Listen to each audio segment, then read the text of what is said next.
Maayong buntag kanatong tanan mga kaigsuonan ug mga higalag suking tigpaminaw sa ato nga programa. Ang buhing kamatuoran, ako ang nag-inusarang pastor ninyo nga makig-uban kaninyo hangtod sa katapusan sa ato nga programa. Ug karon nga buntag nahuman na kita no sa mao nga bulan sa February about sa gugma. Ug karon lang pud kita man nakabalik gunad atong Marso 1 tungod sa kabisi. O nga pasalamaton kita nga diin padayon ang programa ang buhing kamatuoran nanganaw-kanaw sa kahanginan ug sa mga kadughanan. O karon nga buntag atong tubagon ang pangutana, maayo ba sa usa ka anak nga dili magrespeto sa iyahang ginikanan? Balikon ako, maayo ba or naa ba di ay anak nga pwede mo respeto, pwede dili mo respeto, dili niya pagrespetuon ng iyahang ginikanan? Na unsa may tubag sa pulong sa Ginoo ni ana? Actually no, kung sa pilosopo nga mga tubag, pwede ra gud kay naman tayo human rights, naman mo yung mga pagbuot, pero atong lantawon ang pulong sa Ginoong Dios. Atong lantawon ang kamatuoran. Gingon diri sa parte no sa Ten Commandments nga gihatag sa Ginoong Dios. Nag-ingon ang pulong sa Ginoo dinhi in Exodus chapter 20 verse 12. Honor thy father and thy mother, that thy days may be long upon the land which the Lord thy God giveth thee. So nag-ingon ang pulong sa Ginoong Dios, honor thy father and thy mother.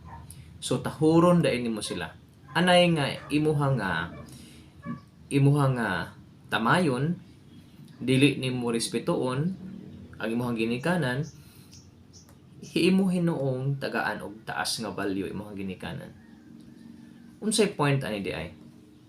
Tungod ka ang Ginoong Dios naghatag og pasidungog sa kining gitawag og family. Imo ka ng kaugalingong pamilya. Subot pasabot kung gapakaulaw ka sa imong ginikanan, ginapakaulawan ninyong dungog sa inyong pamilya, sa inyong apelyido. So muna siya gidala-dala nimo bisan unsa, bisan asa pa ka mo abot.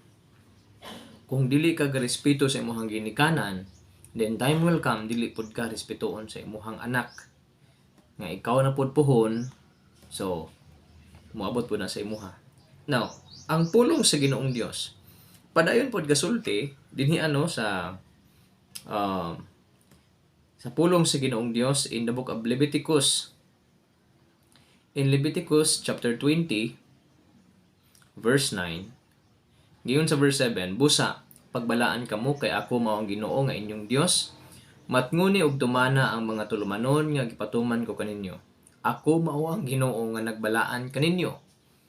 Ang magtunglo sa ihang amahan o sa ihang inahan, kinahanglan patyon. Siya ra ang hinungdan sa iyang kamatayon. So, ang Ginoong Dios, grabe ang iyang pagtudlo mahitungod sa paghatag og pasidungog sa atong mga ginikanan. So karong bulana no is bulan sa mga babae, Women's Month karon, tagaag pasidungog ang mga kababayenan. So inauta no nga sa ikaw karon, tagaan nimo pasidungog imong ginikanan, imong inahan nga mooy nagasabak kanimo sulod sa siyam ka buwan ay hadayon ka ipagawas ning kalibutan na. So ikaw nga anak, dapat mapasalamaton ka. Naamang kay madunggan nga mga sakit nga mga pulong sa imuhang inahan, ayaw ka na iluom. Part ka na sa imuhang isipa ka na nga parte ka na sa iyahang paghigugma kanimo tungod kay ngano, dili sa gusto nga diin ikaw mahimo kang dautan. And there is a reason why nganong ilan ang gisulti kung mga sakit nga mga pulong or nganong nabuhian ka na nga pulong tungod kay na mga rason or tuklod pud sa emosyon.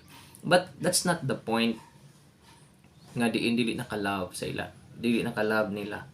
Usay man gud no tungod sa hulhog ni Satanas ang workout sa sala,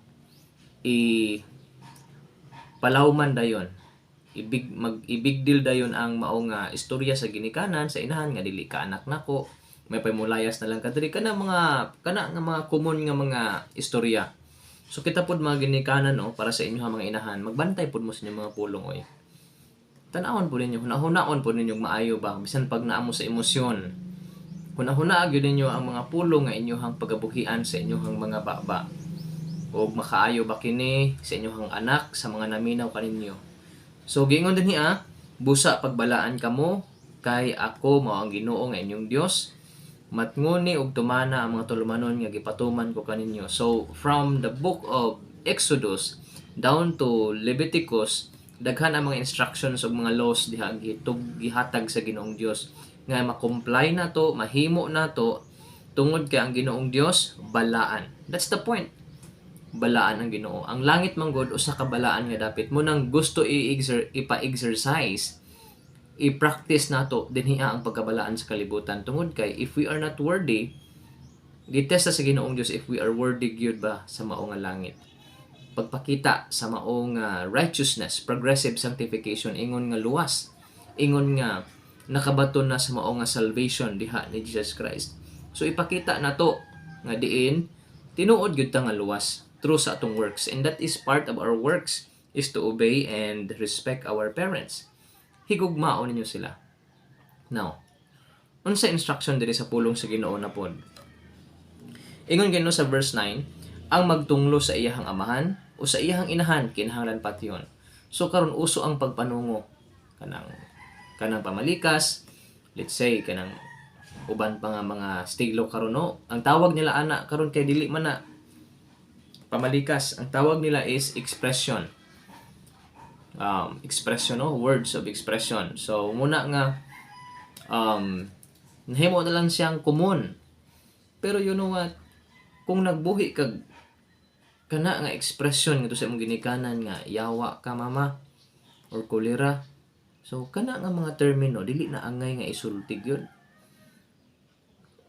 Malipay ba day ka nga mayawaan ang imong inahan?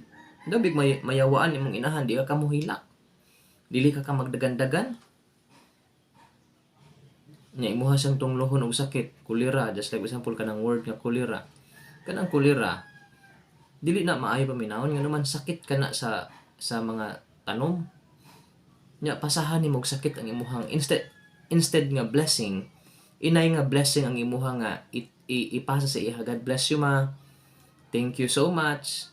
Ginoo magapanalangin sa imuha. Ug uban pa nga mga maayo mga pulong. Sorry ma, kana ang mga termino simple ra kayo na pero lisod jud kayo na himuon. Sorry ma nga nahimo to nako. Ang ato man hinuon no kay dili man inana. Gamay ra kayo na kana nga word bitaw nga sorry. Gamay ra kayo na. Mubo ra na nga pulong pero lisod na siya litukon. Daghan no, bisan pag mga Kristohanon daghan kaayo. Ay bisan pag pastor dili kabalo pud ana, bisan pag mga alagad sa Ginoong Dios, mga nagtuon kunahay sa pulong sa Ginoo. Bisan pagpangayog sorry, pagpangayog pasensya pastor, pasensya brother. Dili tungod kay ipairal ang garbo. For the sake bitaw sa relasyon, dili na usay no masulti ang sorry. So kamo sa inyohang inahan between mother and the children's relationship. So mo gid ka na bisan no sa amahan ang inyohang amahan kay parental man ni siya. So ang magtulonglo sa ihang amahan o sa ihang inahan kinahanglan patyon. Ang Ginoong Dios istrikto. Do dili mo ginapatay karon sa unang panahon no ginapatay gina sa Ginoong Dios. Gasugo gid ang Ginoong Dios og mga propeta or mga tao nga ipapatay gid niya. But today, wala naman kay ang Ginoong Dios wala naman siya naghatag og direct revelation kay human naman ang pulong sa Ginoo. But you know what? In my own views, ang Ginoong Dios gahimo sig gihapon sa judgment. Through trahedya, through linog, through mga bagyo ug uban pa. Earthquakes. Puuhon sa Ginoong Dios kini mga tao, mga anak nga diin dili garespeto sa ilahang inahan ug amahan. Listen to this. As long nga buhi pa ang imuhang nga mama or papa, bisan pag ninyo na ka, as long nga buhi pa imuhang mama o papa, tahura gyapon sila. I-consider gyapon ang ilahang hunahuna. Dili tungod kay naa na kay trabaho na kay kag pamilya, Labi na kung taas na ka, na nakay kaugalingon no nga mga properties, ang imong inahan wala na, ito-ituyo na lang nimo. No, respetua sila. Dili bot pasabot nga ikaw mo naghatag sa ilahag vitamins, di na nimo sila respetuon, respetua sila. Kay moabot ang panahon, ipapatay gid ka sa Ginoo. Tumanon gyud na sa Ginoo. Kay di ang Ginoong Dios, I do believe ang Ginoo dili mo gud bakakon. Muna mo gamit ang Ginoong Dios og trahedya, aksidente ug uban pa. Kay ipapuo gyud sa Ginoo ning mga daotan. Hinahinay. Ug dili mabakak ang pulong sa Ginoo. Hinawta inyo kini hinuklogan. Kay dili gud pwede. Do pwede man no ganina sa tong istoryahan. Pwede man, pwede gud kaayo gud nga dili magrespeto ang anak kay ato man ang rights, inyo man ang rights. Kay naman lagi tayo human rights. Pero think about this word. Yun sa pulong sa Ginoong Dios at part sa 10 Commandments, honor. I-honor. Instead nga imuhang tunglohon, i-honor nimo imuhang ginikanan. Tagaig panahon, hinuklogi kini. God bless you.